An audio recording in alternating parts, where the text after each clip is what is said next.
Hi everyone, thanks for joining me for this week's video, where today I am on a quest to get some more autumn photos, and I actually end up taking a photo in this week's video which might be my favourite photo that I've taken this year. And in taking that photo I definitely learned a very important lesson that I want to share with you guys. So I'm in the Dee Valley visiting the Horseshoe Falls. It's just outside the town of Llangollen, and it's where I grew up. My family are from Llangollen, and I've visited this location on a number of occasions over the years, but it's not somewhere that I've ever really photographed. And the main reason for coming here isn't for the nostalgia, it's mainly because looking at the weather forecast, this was going to give me the best possible opportunity to get some decent light at sunset, if the clouds ever break.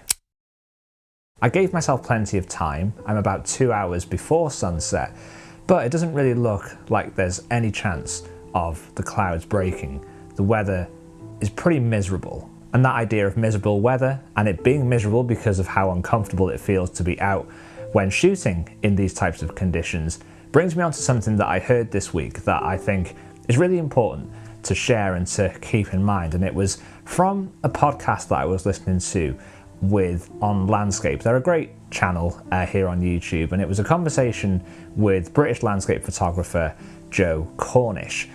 You might be familiar with Joe's photography. He's one of my favourite photographers who's documented the British landscape pretty extensively, and he's highly regarded in the field. And he was talking about an image that he took up in, I think it was Torridon, in the sort of very northwest of Scotland. A beautiful view, and he was talking about the conditions when shooting that image. You know, the light was really nice, but there was clearly a lot of weather. And something that he mentioned that really stuck with me is that if you're in your comfort zone creatively, it makes it easier to be out of your comfort zone in other aspects. And I thought that was really poignant, because if you are in a location and you're creatively fulfilled because you're, enjoying the subject matter or the location itself, that makes it easier to actually put up with the discomfort of, miserable weather, driving rain, wind, the cold. If you're fulfilled photographically, I definitely think that it makes dealing with everything else so much easier. And that's definitely something that I kept in mind as I was on this shoot today. Whilst the weather is pretty miserable, actually being in this location is really fulfilling creatively, because it's somewhere that I have a really deep connection to, and it's somewhere that I haven't photographed before, and it's somewhere that I've always wanted to try and make some work. So that is motivating me to put up with, the fact that the conditions aren't the most pleasant. Now, because of the conditions, I wasn't really too inspired by the Horseshoe Falls themselves, but the reason that I chose this location is because there was another subject nearby that I could explore if that location wasn't going to work out. So I took a walk up to the chapel, and we'll pick it up there in the field. So I've taken a slight detour to visit this chapel. This is Llantysilio Church here just outside of Llangollen, and it's probably the most idyllic location for a chapel. I mean, the chapel itself is really beautiful, but it's situated in such a beautiful valley. And I mentioned a couple of weeks ago that in terms of my landscape photography, I'm always drawn to images that hold more significance and tell stories, and that's what this location is for me. There's so much of my family history and my personal history wrapped up in this location. I used to go to this chapel when I was in primary school, probably when I was about 4 or 5 years old. My school was literally 500 meters down the road, and I unfortunately lost my grandparents a few years back, and they were laid to rest here in this cemetery. And it's somewhere that I come back to quite frequently, but it's not somewhere that I've ever really photographed. Not because I don't want to take photos of it, it's so photogenic, but it's just never really occurred to me to explore this location photographically. And I don't know whether it's because of the autumn foliage or just this time of year where I'm more motivated to take photos, but I think it's about time that I start photographing this area, not only just because it is a beautiful area to photograph, but because it has that significance to me in terms of my family and to me personally. So I think it's important to document it. So as I was walking around the cemetery just looking for compositions, I eventually got caught in an absolute downpour, which you probably saw the beginnings of in that last piece to camera. So I quickly found a composition that enabled me to kind of shelter under an overhanging tree, because everything was just getting wet at this point.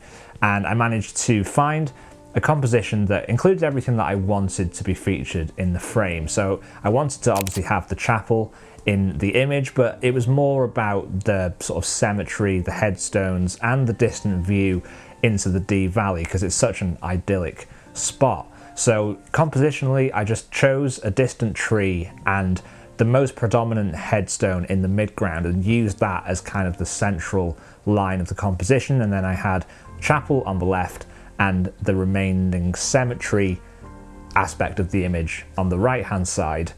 And it was just about creating that balance between the headstones and the visual weight of all the elements. And this is where I learned a very, very important lesson that I want to share with you today. So when I shot this image, I was pretty happy with it. I didn't think I could really get better given the conditions. And really, I just wanted to sort of scout it out and just see what the potential was, and with the aim of potentially revisiting. You know, I still had the weather forecast in the back of my mind, because it did say that, you know, there was going to be a break in the clouds for sunset, and I wasn't too far away from sunset when I took this particular image. And I sort of stood around for sort of 5 minutes, but I just thought, there's no way, there's absolutely no way that these clouds are going to break. You know, the rain was so torrential, it was really clagged in, the cloud base was very low and it was very thick. So I gave it 5 minutes and I was just, you know, getting cold, the camera was getting wet, but I could just see little pockets of light starting to come through, and I just thought, no, I'm gonna wait a little bit longer. And then this happened. As if from nowhere, the clouds parted, and because of the low position of the sun, it just bathed the entire scene in this amazing warm light. And given the autumnal foliage and the colours, you know, those were starting to catch, which was creating an even bigger glow within the frame.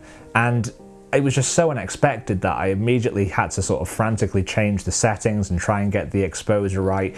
And because of the cloud, it was just a fleeting moment. Like, I knew this moment of light wasn't going to last very long. And I managed to capture this image that is just so much closer to the type of image that I wanted to create in this particular location. I was absolutely thrilled when I took it, and it was worth getting absolutely soaked for.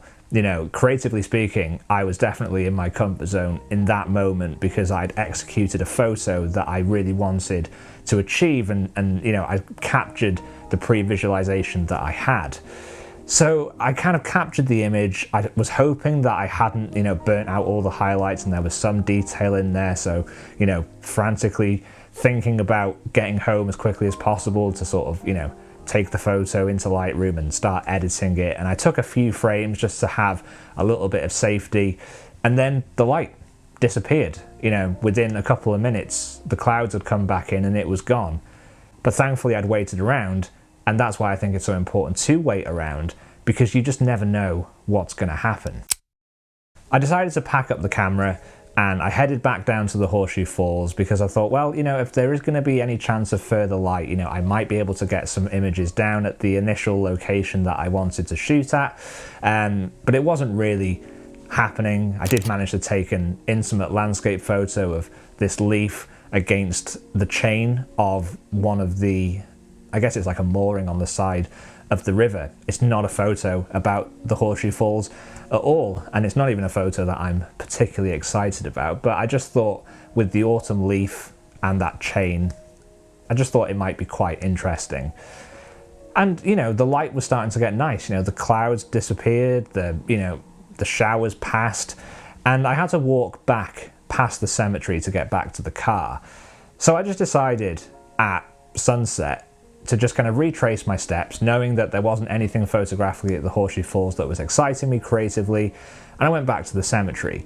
I managed to get back in a relatively similar position, and I took another shot of the same composition at true sunset, I suppose you would call it. The quality of the light was just unlike anything I've ever seen. It was so magenta, it was so warm, and with the autumn foliage, just being in that location at that time was just absolutely stunning. It was just worth being out, even if I didn't get a photo.